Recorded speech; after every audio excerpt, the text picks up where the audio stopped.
methods of control. I think neoliberalism is more successful at controlling the masses than authoritarianism is. When people don't recognize that they're being controlled, they are more docile. Okay? That's just the fucking truth.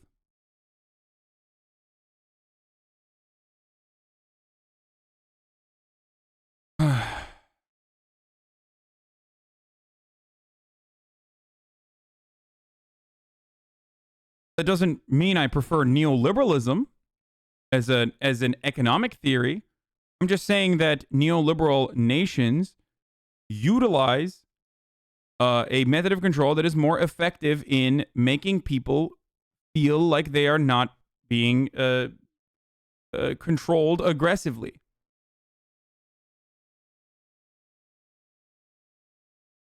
Would neolib turn off if it's threatened? Yes. Fascism.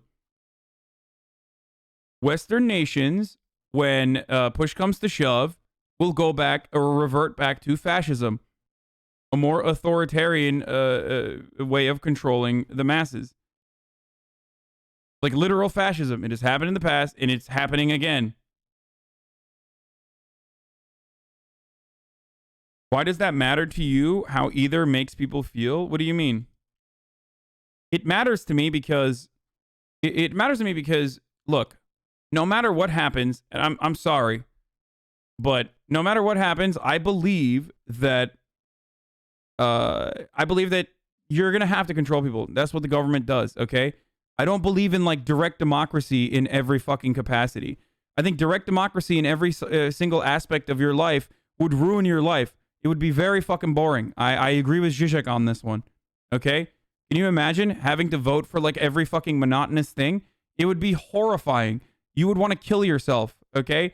So obviously there is going to be some level of authoritarianism no matter what. All matter of control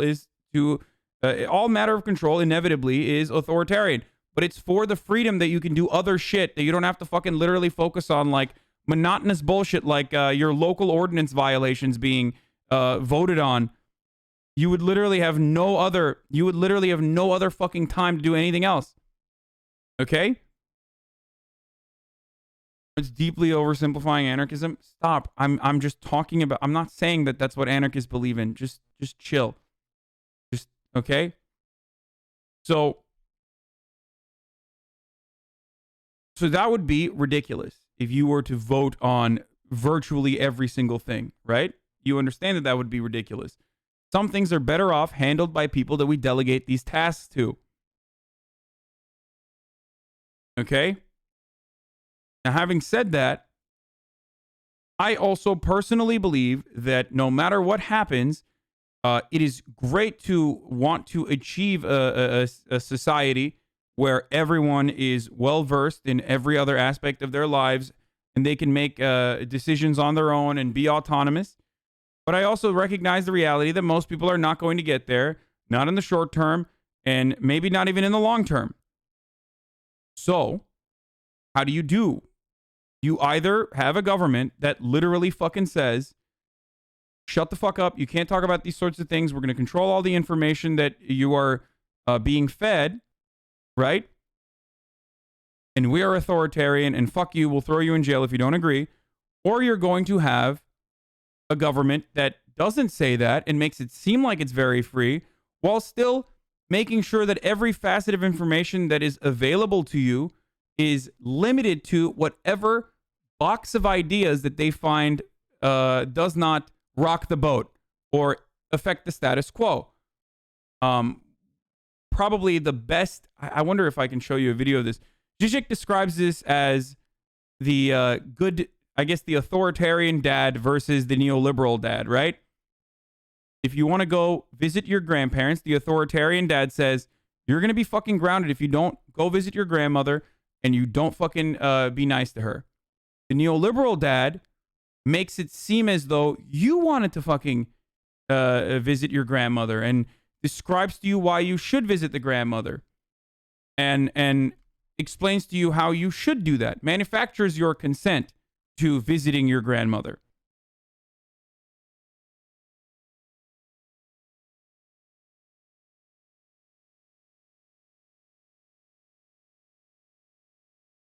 You want to make her happy, right? Come on. I believe that that form of control is significantly more successful. It's demonstrably more successful. There's obviously like imperialist reasons as to why the neoliberal West has been dominant, and the Cold War did not end in the favor of communist nations.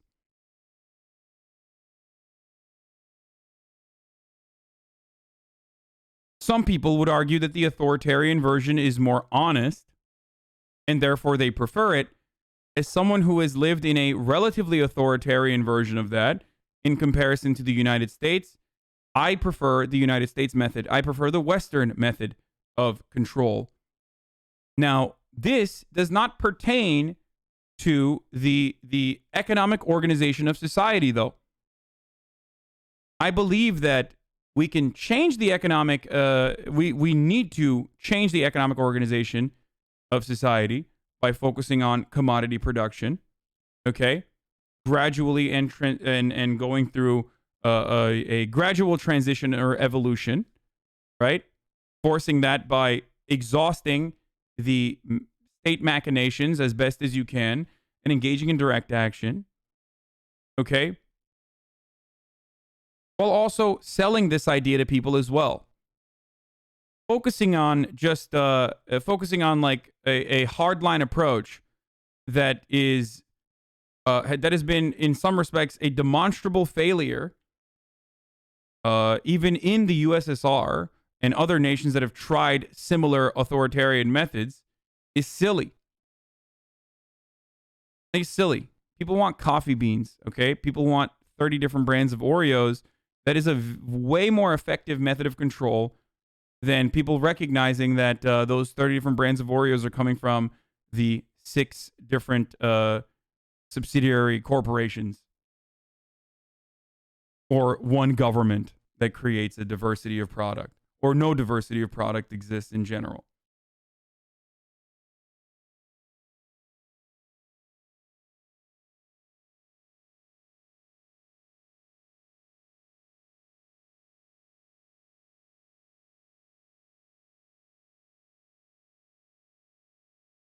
Okay? Let's say you have a good old-fashioned father. It's Sunday afternoon. You have to visit grandma. The father, good old-fashioned authoritarian father, will tell you, listen, I don't care how you feel if you're a small kid, of course. I don't care how you feel. You have to go. You're going. Go with grandmother and behave there properly. Okay. That's good. You can resist. No, nothing is broken. But let's say you have this so-called... By the way, manufacturing consent in this respect and like authoritarian forms of information control versus like more neoliberal forms of information control is the singular issue that I think Zizek and Noam Chomsky agree on, despite disagreeing on so much more. This is the one issue that they both fucking agree on, and I agree with them as well. I think this is the truth. Postmodern father. What he will tell The postmodern father, not neoliberal. You know how much your grandmother loves you, but nonetheless, you should only visit her if you really want to. Now, every child who is not an idiot, and they are not idiots, know that this apparent free choice secretly contains an even much stronger order. It's not only you have to visit your grandmother, but you have to like it. So I'm beginning to like this book all the more. That's one example of how apparent tolerance, choice, and so on can conceal a much stronger order. So we should go back to more like the dad that just says, because I said so. Absolutely. It's more honest. I disagree with Zizek on this, on his conclusion. I think the neoliberal form of control is better. We went to the McDonald's breakfast. This is not so ridiculous. Look what you get. Look what you get. But that was the argument that he makes. No, I agree with Zizek here. No, you don't. And the reason why you don't, he at least recognizes he has personal experience in the more authoritarian type of control, but you don't. I promise you don't, and you don't want it.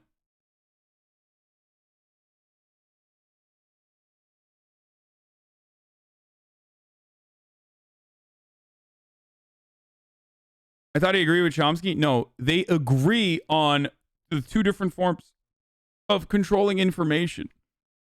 And yes, I would rather manufacture consent than literally enforce literally force people into submission.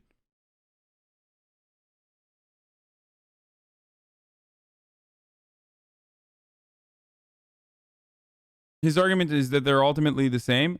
I don't disagree that they're ultimately the same. I'm literally saying that it is a necessity. Control is a necessity for governance. Okay?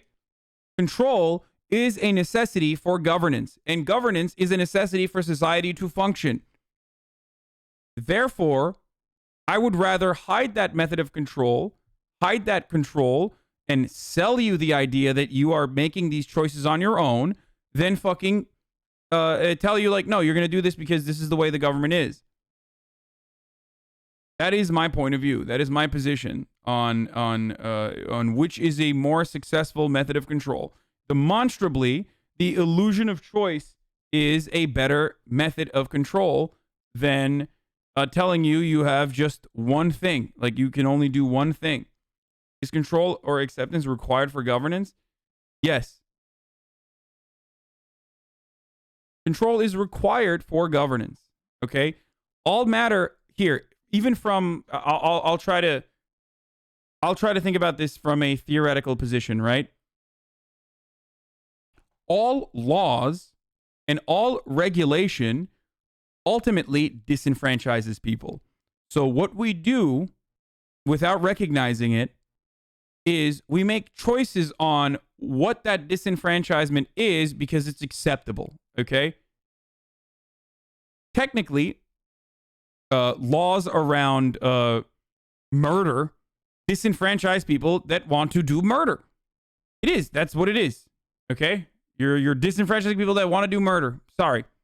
But everyone recognizes that that is appropriate because that's how a society should function. Otherwise, it would not, right? Because then motherfuckers would just be running around murdering people.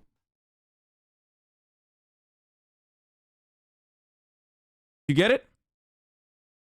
Just like all forms of governance still rely on a level of authoritarianism or a level of control.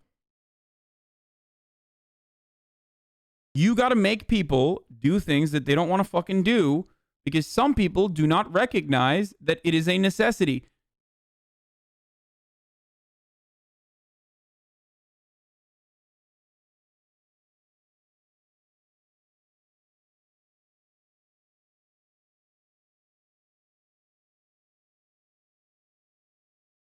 LMAO, let's not mention First Nation society and governance. Making the illusion of peace and order is the truest evil, in my opinion. Okay. I don't think that true liberty in the way that you think liberty exists is actually going to be a peaceful existence, a peaceful coexistence, rather. I don't. I think the material condition that people are subjected to makes them unhappy. I think the material conditions that people are subjected to make them unhappy. Not being able to pursue happiness or fulfilling endeavors or having time for yourself, having time to, or having any sort of autonomy over your own life in a way that makes you feel free is the reason why people feel upset in modern society. I think the alienation causes people to feel depressed in modern society. But having said that, having a level of control where something else takes care of the business, like a separate entity that you have delegated these tasks to, take care of the regular, boring fucking monotonous tasks is a necessity. Otherwise, you would lose your fucking mind.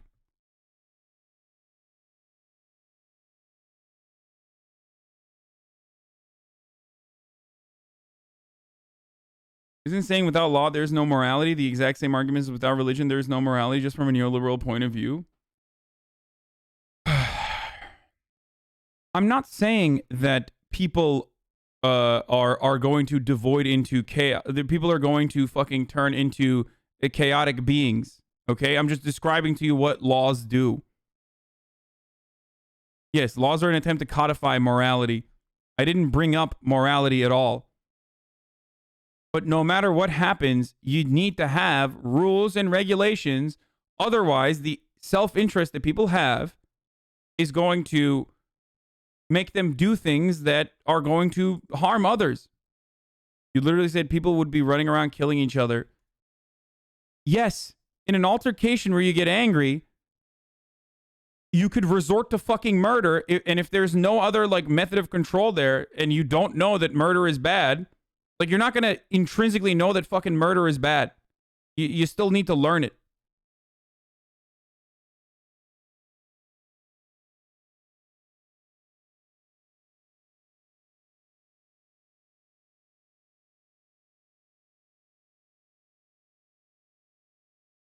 So if some level of control is needed, how do you know that China is not a DOTP?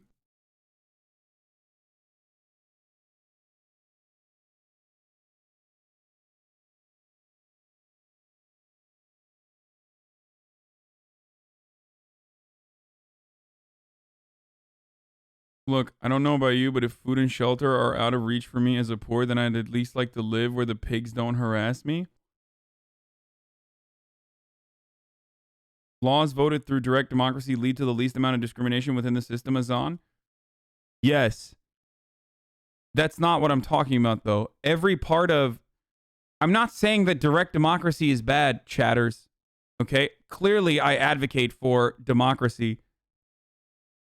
What I'm stating is you would have no freedom to do fulfilling things and make your life more meaningful and happier if you had to literally fucking vote on every single thing that the state is deciding for you. There's a level of freedom that you have to live your life.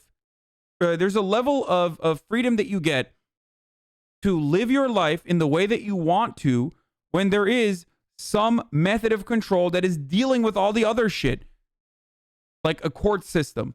Like, can you imagine? Let's break this down to a commune, right? Let's break this down to a communal system. You have a commune. You have like 20 people, 25 people fucking living together inside of a commune. Imagine having to fucking do a goddamn like direct democratic fucking process for every single time that you want to distribute like the share of the bread inside of the commune. You would literally not have an opportunity to do anything else. You would have to constantly fucking deliberate endlessly. Therefore, lose the opportunity of you know, pursuing other shit.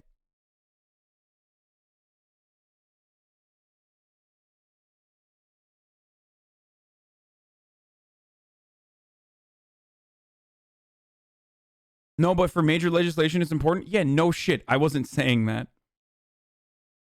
Guys, I wasn't saying that, like, let the government control every aspect of your life without you having a single say in it. That's insane.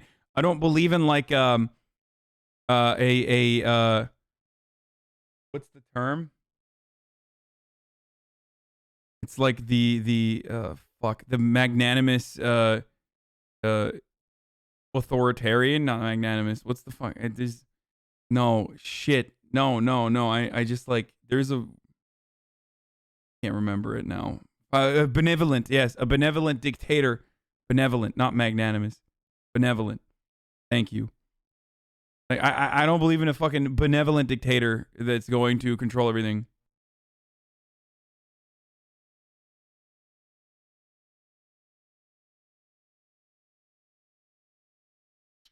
Anyway.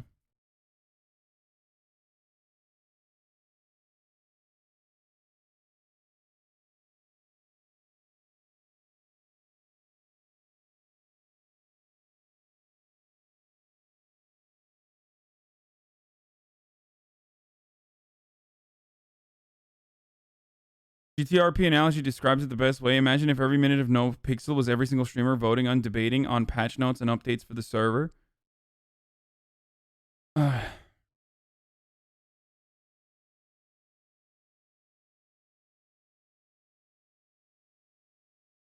It's kind of like the way I control this chat. Like, I do shit that's authoritarian in nature. I silence you, okay? I tell you to shut the fuck up. Or I literally fucking eliminate your opportunity to even speak.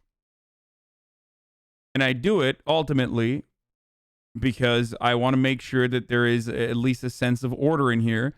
If you don't do that, you get excuses chat. Do you want excuses chat, or do you like that this is the chat the way it is?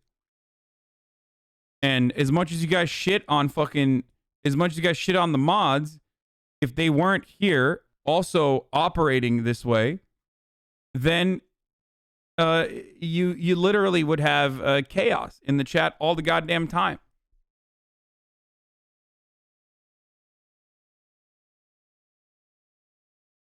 Yeah, motherfuckers get mad at cum stacking in No Pixel, but then they're like, we need to cum stack before every decision.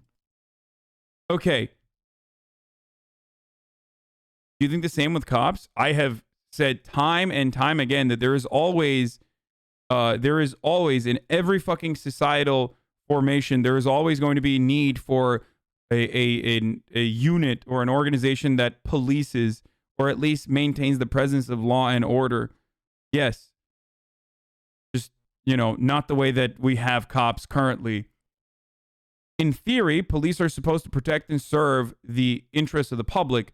The problem is that they don't do that, and they protect and serve the interests of capital. That's the issue. The issue with policing is not that they fucking exist in general. It's just that they exist to serve not what they supposedly claim to serve, but instead to fucking serve something entirely different.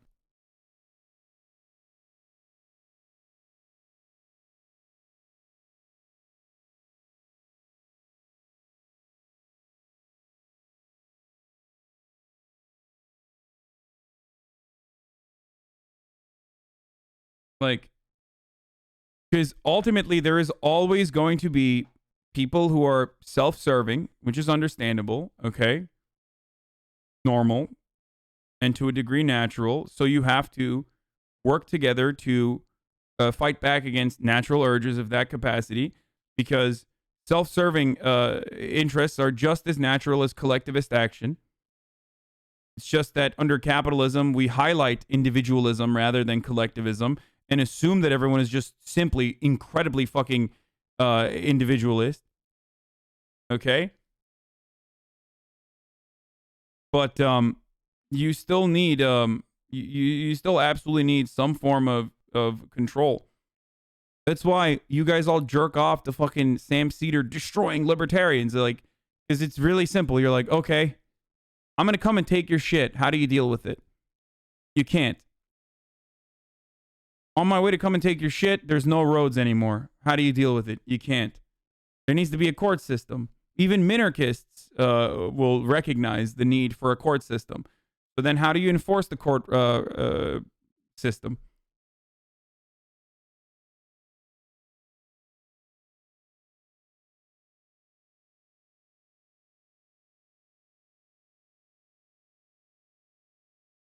Anyway.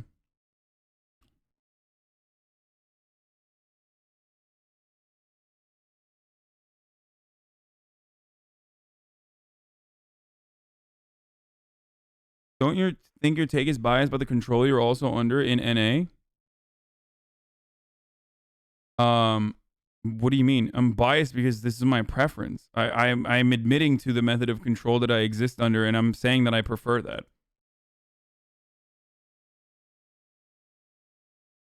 Anyway, okay. I'm gonna move on from this because this is like, we've talked about it a lot, but I think it was good. It was good that we talked about it. I think that this was a wonderful conversation. Had a bad day. Oh, Jesus Christ. Jesus Christ, dude. Okay. We're going to get back to the police and the way that they are talking about the mass shooter right now, actually. But before I do that, I got to run an ad. It's the second of the day, top of the hour, every hour, 6-second ad break. If you no longer want to see the ads, because I'm going to run this video right now as the ad starts, you can subscribe. You can do it for $5 or for free with the Twitch Prime by connecting your Amazon Prime account to your Twitch account. Would you agree that prisons are mostly used as an excuse not to address socioeconomic problems? Absolutely. Yes.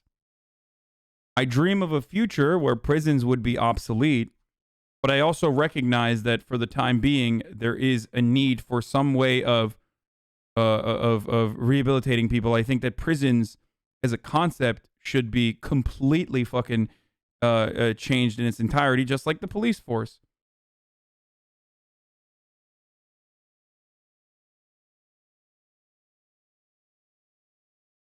So, here's the ad coming now.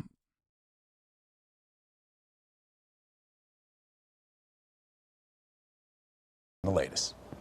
Robert Long's parents recognized him in these surveillance photos posted on social media and alerted deputies who began tracking his cell phone. They forced his SUV off the highway and arrested him 150 miles south of Atlanta. But not before they say he went on a rampage at 3 different Atlanta area spas. A white male? What is he wearing? I don't know. Please come, okay?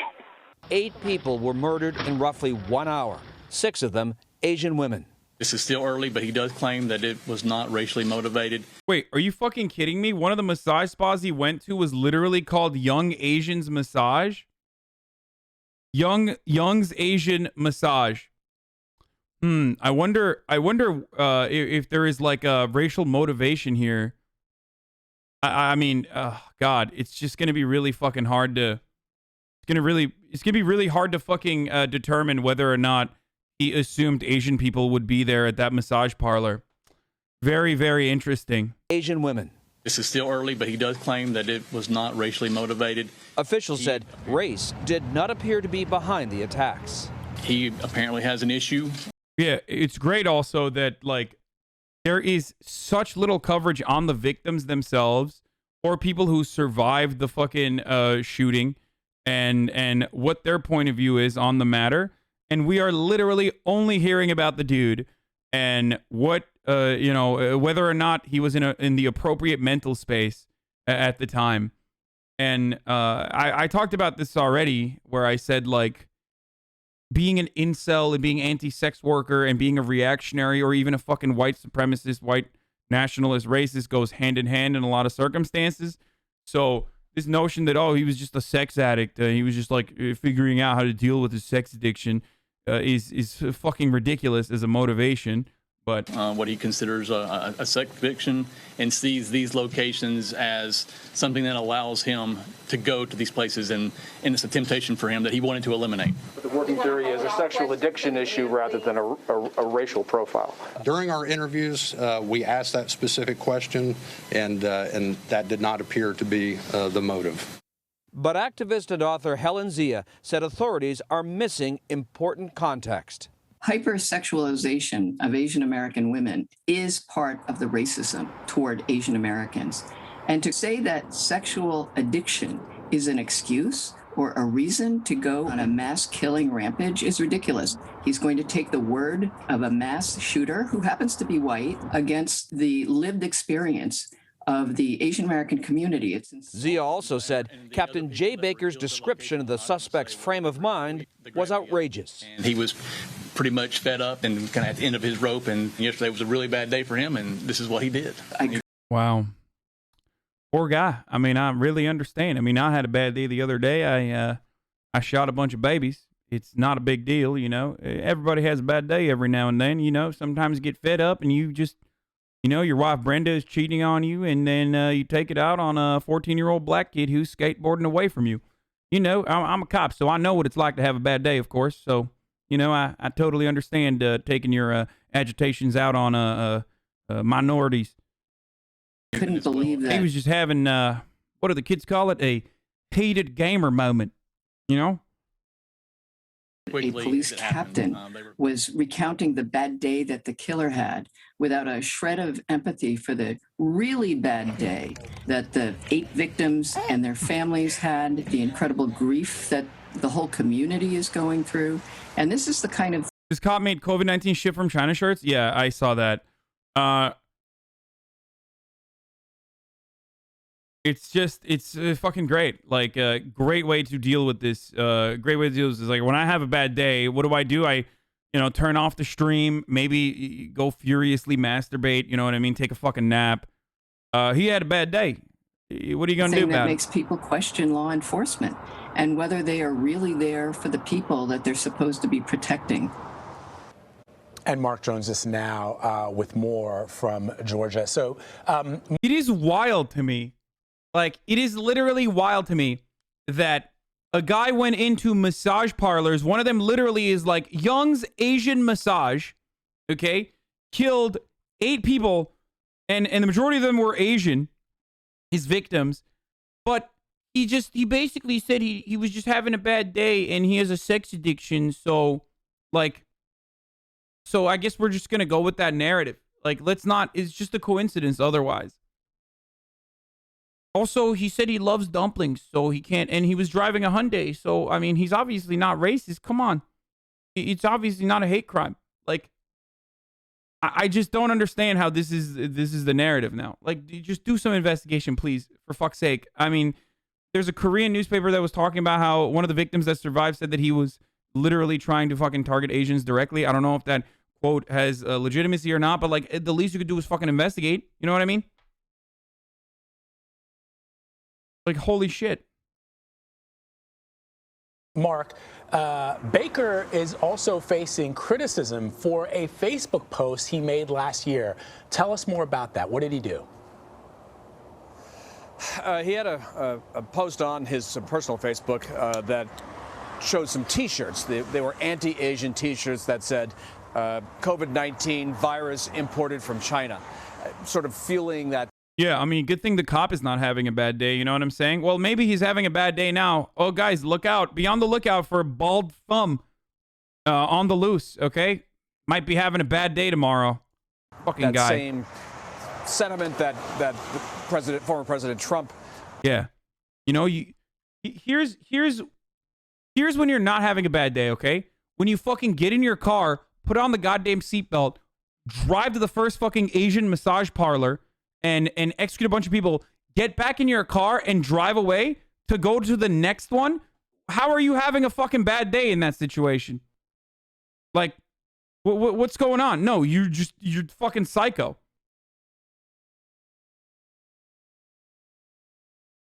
Had when he was referring to the Kung Flu that many Asian Americans, of course, and lots of folks have objected to as racist too. And so all of this sort of feeds into the narrative that there are a number of insensitivities going on here. And now you have a sheriff's office investigating what many people see as a hate crime. And there may be some people in the sheriff's office who have problematic attitudes of their own. So we've got sort of multiple levels of complexity here, and none of this is particularly helpful. Isn't that the truth? Have we heard anything from any potential witnesses? No, not so much, Emery. I honestly think that in many instances, the best witnesses in these... My question is, though, why is everyone assuming that these places were also offering sexual acts? Like, why are they assuming that the Asian women are doing that? That's some tasty racism. People are operating off of the assumption that they think the suspect had. That's where it's coming from, okay? And also because it's literally called Young's Asian Massage. Like, what do you think is going on there? Or who do you think is working there?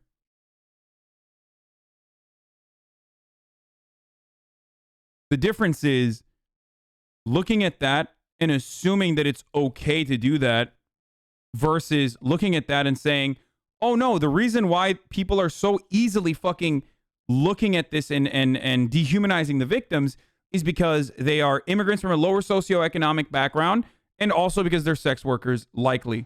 Okay? That's it. That's the fucking reason why people can overlook this. And that's the reason why people are so nonchalant about their coverage of this. That is the actual argument, or that's the actual analysis here. Massage does not mean sex work. But he brought up the fucking sex work component. And Illicit reviews raise red flags that shoot at targeted vulnerable women. Yeah, like grow up, guys. Yes, some of these parlors do give, I don't know how to describe it, okay? Like, I don't know how to have an adult conversation with people who are going to behave like non-adults, okay? It is a common thing within massage parlors, okay? That's it. Happy endings. Young is the last name, my guy? No, I know Young is the last name. I'm saying Young's Asian. I'm talking about the Asian part of it, not young Asians. I'm saying Young's Asian.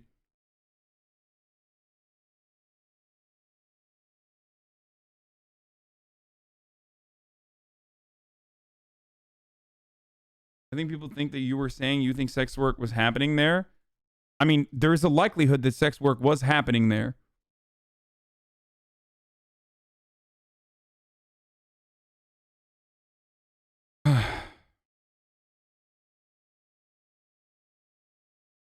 It is a stereotype, and it doesn't matter what my point of view is. What matters is what the fucking dude's point of view was. And the dude's point of view is that there was likely sex work happening there, and he might have even frequented the establishments as well. That's what people are, that's what the speculation is from officials at this stage. But it doesn't even fucking matter because I don't have a problem with it. Like,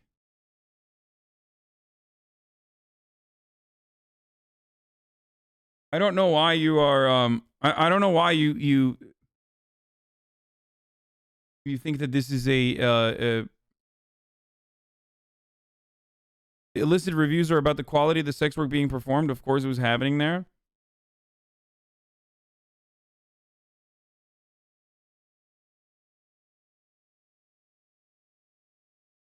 Why assume it's a rub and tug just because it's an Asian massage parlor? No. I assume most massage parlors may have a rub and tug component to it, but that's entirely different. I also don't have a problem with it, so I don't know what the fuck you guys want from me. Doesn't matter if it's fucking Asian or not.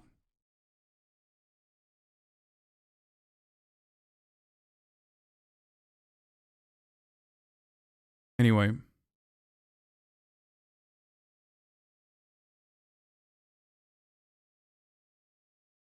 I mean, Robert Kraft was caught at a rub and tug massage parlor, if you guys remember.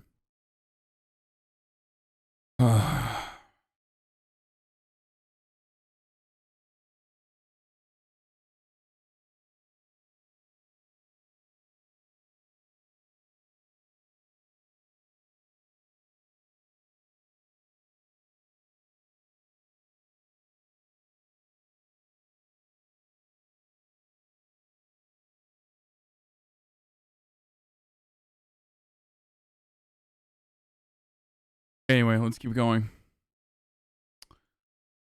In these 3 business establishments will be the surveillance tape that's inside. I mean, almost all these places have it, and at least they have it in the lobby. And so you'll recall that it was the surveillance image from the first crime scene that the sheriff's office posted and said, "Have you seen this guy? If you have, let us know. Or if you know who this guy is, let us know." And his parents actually responded and said, "Yeah, that's our son." So I honestly think that the surveillance tape, as much as anything, may be the best witness of all. And then, of course, from what investigators say, the suspect has confessed. So it may not be all that hard to build a case against him. The question is, what charge is going to be leveled against him besides murder? Will it be a hate crime charge? And we have to. That remains to be seen.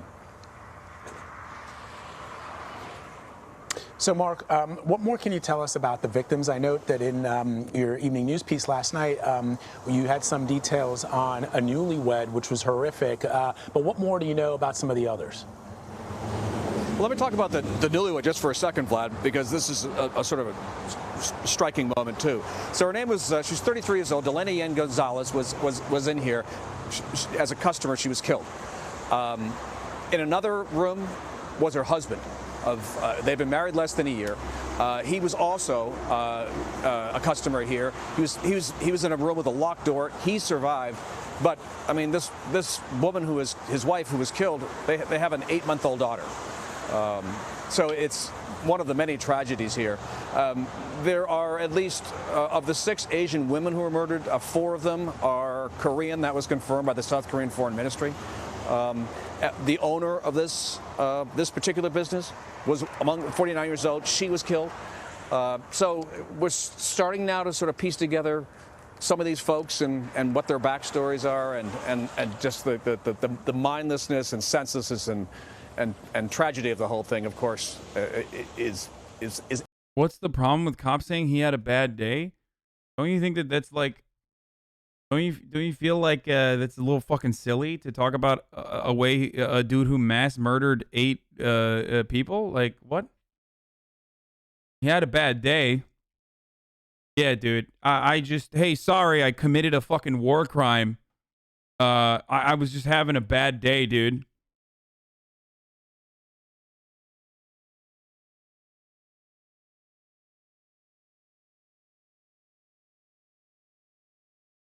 Yeah. It's just, I was just... Eight individual lives that were needlessly ended yesterday. It's like minimizing what this fucking insane thing that this dude did. Okay, I'm not gonna cover any of this stuff. Okay, 6 white people versus 1 fake. Cameras off. Odd man out.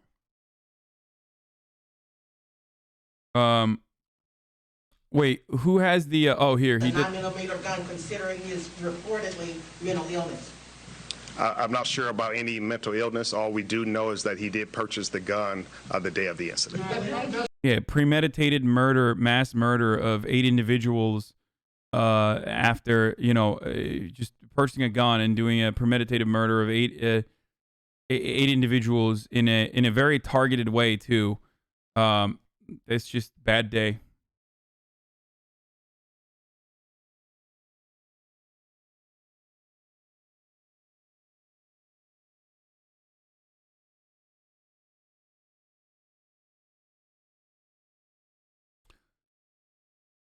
The girl who coughed in the Uber driver is facing 20 years in prison. Woman who coughed on an Uber driver. It's a lad Bible story. I don't know how fucking real this is. I don't care. I'm moving on from this.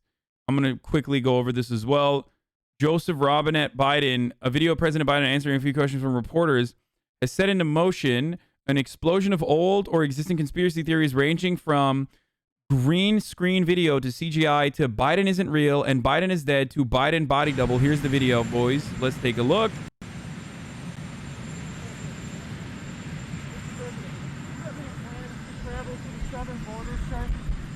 Not at the moment. Have you decided when you're able to share thoughts with other countries? Is it allies or neighbors first? Who will be the first country to get U.S. vaccines? I've been talking with several countries already. Well, I'll let you know that very shortly.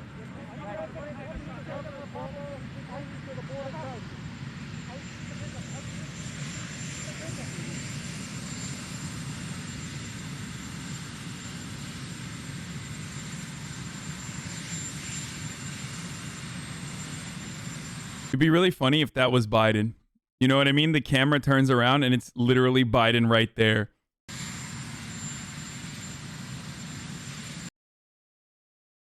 So I don't even fucking understand why people are losing their shit over this, but here, someone made a video on it. Let's take a look at why.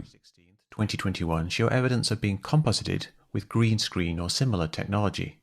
No, what we see is a large fuzzy microphone cover called a dead cat. This and other microphones are bouncing around just in shot because they are all on long booms because of COVID-19 social distancing. Biden walks right up to the mics and at one point leans in a little and gestures down with his finger pointing down.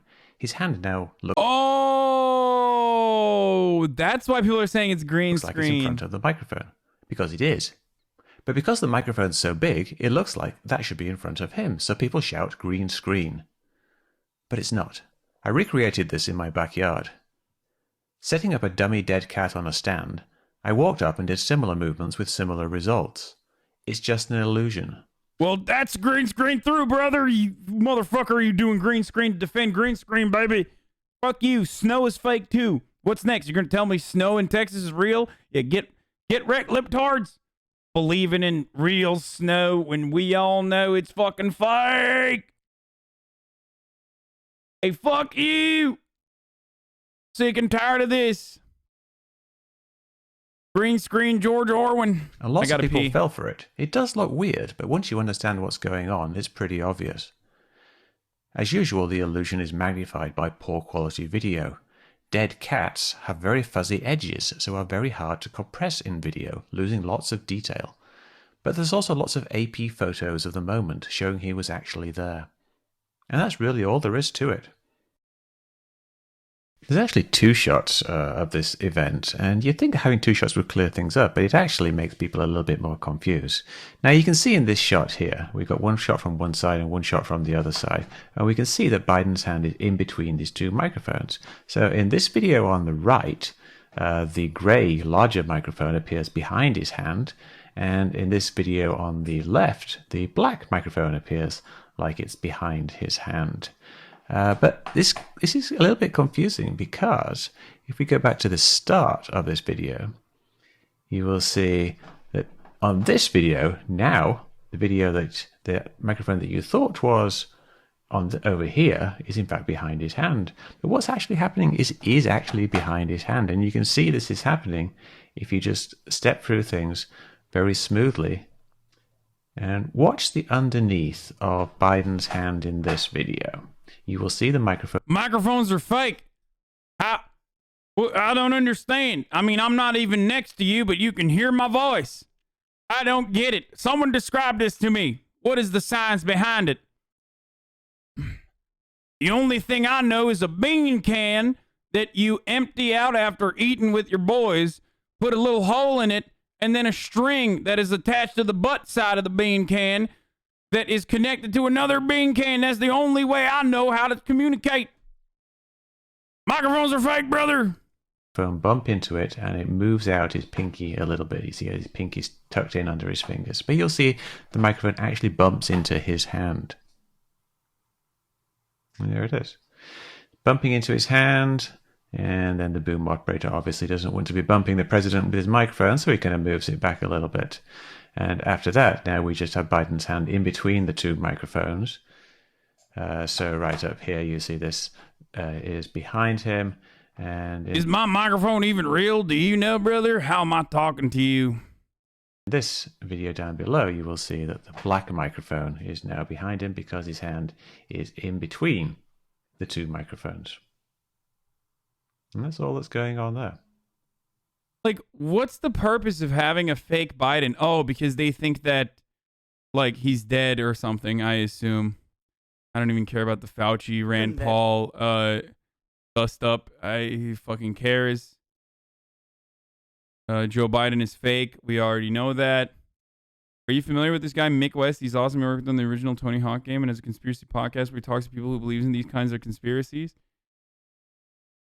I just realized your Hank Hill impression is crap, but you probably do a good Bobby Hill. No, I can't. Yeah, he's inside. He's locked away inside of a bunker, brother. Okay, someone send me the Charlie video, the Moist Critical video on All Gas No Brakes, and I'll talk about All Gas No Brakes as well from that point of view, because I am genuinely bummed that All Gas No Brakes is kind of going away, and many of you know the way we understand it is going away, and it fucking sucks because of a production company that basically took advantage of a bunch of kids and their basically took advantage of a bunch of young adults and their, I guess, them not doing like thorough research over their contracts. One of my favorite channels on YouTube was All Gas No Brakes. I'm using the past tense because All Gas No Brakes, as we know it, has been put in the dirt, buried, sent straight to hell by a predatory company called Doing Things Media. That is our anime villain for this arc. So just to give a brief background on everything, All Gas No Brakes is a channel fronted by Andrew, who's probably the last great journalist. He is the final raid boss of beautiful journalism. He goes to the goofiest conventions and meetups and puts a mic in front of them and a platform to just express their deepest inner thoughts. A lot of times they come across like actual lunatics right out of a fucking asylum, and then other times it's actually pretty informative. Andrew's microphone is like a Millennium item from Yu-Gi-Oh! Like, this shit is an actual magical item that somehow draws out the crazy from anyone he puts it in front of. It's so fun. Like, he'll go to Talladega and he gets like 40 people that for some reason are all talking about butthole. It's incredible. Everything Andrew posted on All Gas No Brakes was gold. I've been a huge fan of the channel for a long time, and seeing him blow up over the last year or 2 years has just been really great because I think he truly deserves it. But what he didn't deserve is what Doing Things Media did to him. Just like a bidet. For the record,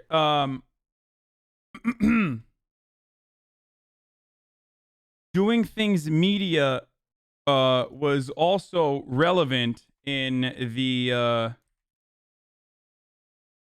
you guys might remember Doing Things Media. I think it's like Shithead Steve and a bunch of other people that created it. They did the Bloomberg, famously, they did the Bloomberg campaign social media accounts. They did the Bloomberg campaign memes at the time, and I criticized them, and I was like, the fuck are you guys doing? You're just gonna like, I mean, get the bag, but those were the guys. Like, they are the meme sharks. Absolutely Productions was originally going to help them, but didn't have enough funding or pull. Yeah, the campaign, which was shelled out to have a huge digital campaign try and beat the Republican President Donald Trump in November, has been working with a collective called Meme 2020 to create sponsored content that launched in multiple accounts this week. A post by Fuck Jerry, an account with almost 50 million followers, shows an exchange where Bloomberg is shown asking, can you post a meme that lets everyone know I'm the cool candidate? There were obviously hashtag ads on the... we haven't done a political campaign, said Reed Haley, chief executive of Doing Things Media, which runs 12 of the meme accounts involved in the campaign, including Neat Dad and Gamers Doing Things. He said it was a creative decision rather than an endorsement of Bloomberg.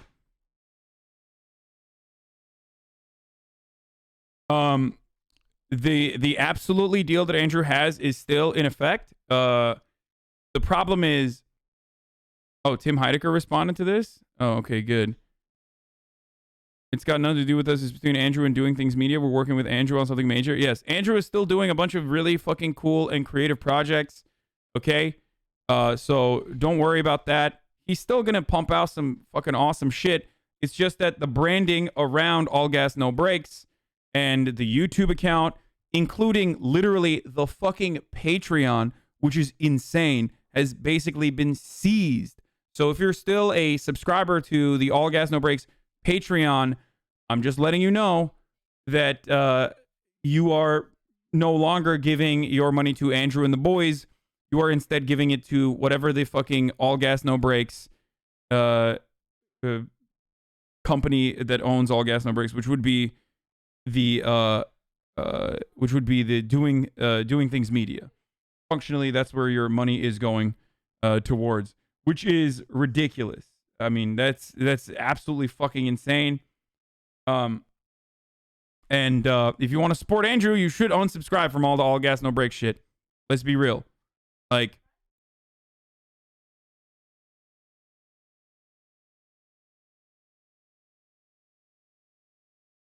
I think that have they set up a new Patreon? No, I don't know if they have, but I will keep you posted if they do.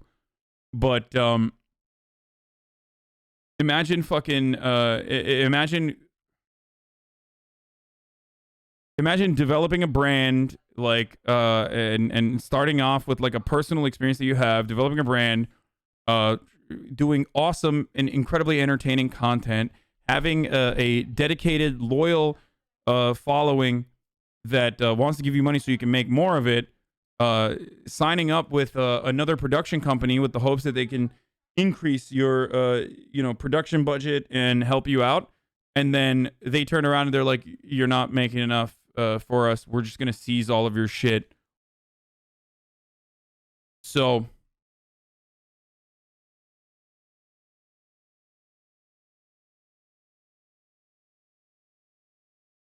yeah, what about his podcast? I don't know if his podcast is here.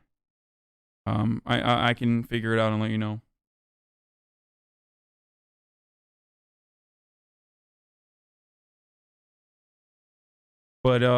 But yeah, that's the situation currently. They cleaned his ass. You see, Will he keep the RV? No, the RV is already repurposed, guys.